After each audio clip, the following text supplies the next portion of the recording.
Patience 1. In a narration found in Sahih Bukhari, number 1302, the Holy Prophet Muhammad, peace and blessings be upon him, advised that real patience is shown at the onset of a difficulty. First of all, patience is when one controls their words and actions so that they maintain their sincere obedience to Allah, the Exalted, whenever they encounter a difficulty.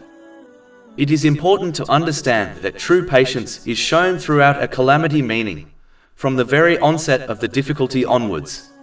Accepting the reality of a difficulty, such as the death of a loved one, eventually, with the passing of time, occurs with everyone. This is acceptance, not true patience. Muslims should therefore ensure they encounter difficulties while patience, believing that everything which Allah, the Exalted, chooses is best for everyone involved, even if they fail to observe the wisdoms behind the choices.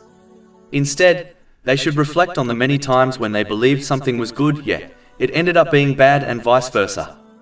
Understanding the extreme short-sightedness and limited knowledge of humans and the infinite knowledge and wisdom of Allah, the Exalted, can aid a Muslim to show patience from the onset of a difficulty.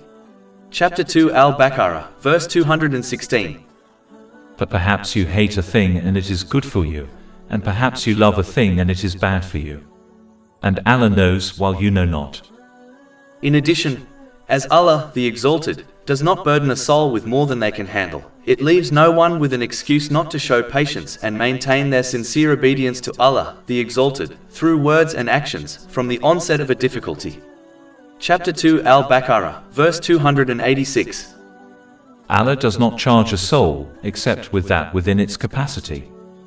In addition, it is important for Muslims to continue showing patience till the end of their life.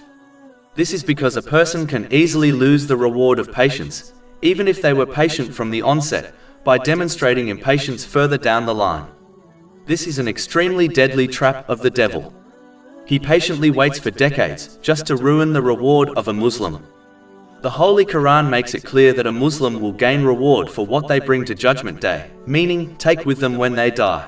It does not declare they will gain reward after simply doing a deed, such as showing patience at the onset of a difficulty. Chapter 6 Al-An'am, verse 160. Whoever comes on the day of judgment with a good deed.